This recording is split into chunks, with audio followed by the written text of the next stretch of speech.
And some of you have thought of suicide. Some of you are in the darkest of darkest valleys. And I was there once too. I was 8 years old, depressed. 9 years old, even darker. At 10 years old, I came to the edge. And I thought to myself, there is no hope. At age 10, I tried to drown myself in 6 inches or 15 centimeters of water. In my home, I told my dad I just wanted to relax. But really, I wanted to end my life. I had enough. The first 2 times I rolled over, I was trying to work out how much air I hold in my lungs before I let it out. And the 3rd time, in my mind, knowing that I wanted to get out of here because of the bullying in my life, because I was going to be a burden to my parents and I had nothing to look forward to, I realized at that moment that if I actually went through with committing suicide, I would leave a greater burden for my parents than they already had. So when I saw in my mind my mum and my dad and my brother crying at my grave, if I went through with it, that one thought saved me. The power of encouragement. You can save a person's life.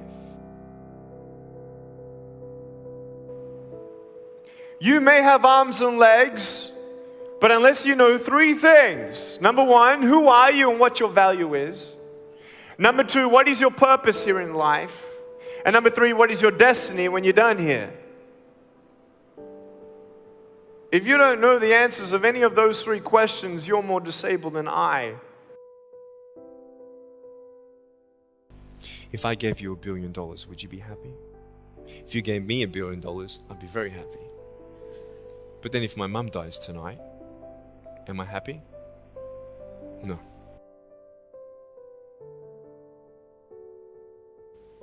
Life is worth living when you find purpose.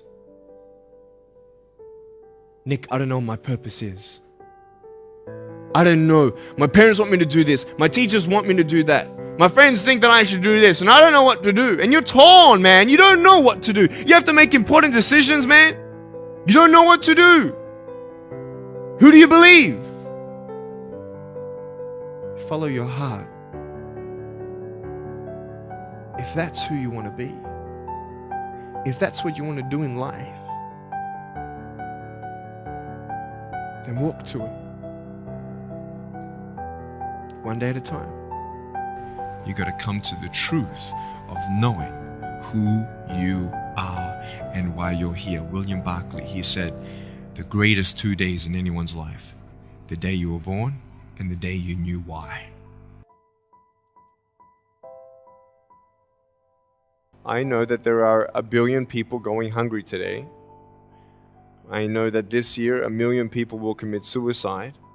It's 1 every 40 seconds. I know today there are 120 million slaves, and I've met sex slaves.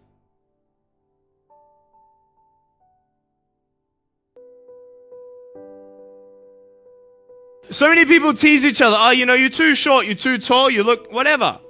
Different hair and all that. It doesn't matter. See, the thing is, when you're in school, when you're growing up in life, it actually sort of matters to people how you look. And then it matters to you because it matters to others. Why? Why does it matter how you look? Because if they don't like you, then who will? If they don't accept you, then who will? I know so many teenagers who look themselves in the mirror and wish that they had a different body. I want to ask you, what are you going to believe? Are you going to believe in yourself? Are you going to believe everybody else's judgment on you? Are you going to believe people when they say that you're a failure and no one really likes you, no one really cares about you? That's what this world is. I want to look like her. If I was taller, shorter, smarter, more popular, whatever you want. It's not enough. And the fear that we have is that we're going to be alone, that we're not good enough. And we have to change ourselves. And so many people put me down and say, Nick, you look too weird and no one's really your friend and you can't do this and you can't do that. And I couldn't change anything. It's not like just fixing my hair one day and everything's fine. It's not like, just whatever. I couldn't change my circumstance. I couldn't just one day wake up and say, hey, give me arms and legs. I need arms and legs. But it was so hard because people put me down. And I started believing that I was not good enough. I started believing that I was a failure. That I'd never ever be somebody who people would like or people would accept. And it was so hard, man. I thought to myself, I can't go on the soccer field like everybody else, and I can't ride my bike, and I can't skateboard, and all these sort of things. And I started getting depressed. I thought, what kind of purpose do I have to live? I mean, are you just here to live to die? I mean, is there not a purpose for me? Is there not a purpose in life? And I had questions and no answers. And I asked my mum and dad, why did this happen? I asked doctors, why did this happen? They don't know. There are some things in life that are out of your control that you can't change and you got to live with. The choice that we have, though, is either to give up or keep on going. Every single human being has value, and my value is not determined on how I look or what job I have or where I'm from, where I was born, how much money. All that stuff is nothing. And it's funny how the friends around you sort of determine who you are. You change yourself. You come to school. And everybody swore around me at high school, so I started swearing. Why? Because it's the cool thing to do. Everybody swears. So I don't want to be left out. And I want to be accepted, so I started swearing. You go to a party, everybody's drinking, so you drink. Why? Well, everybody else around me is doing a big deal. And you start losing yourself, and you start putting your security in temporary things. You start putting your happiness in things that won't last. You can get drunk all you like, but in the morning, you're going to be sober with a headache with the same problems. Nick, you're not good enough. Nick, just give up. Nick, you're never going to get a job. You won't get married. You can't even hold your wife's hand. What kind of a father are you going to be if you can't even pick up your kids when they're crying?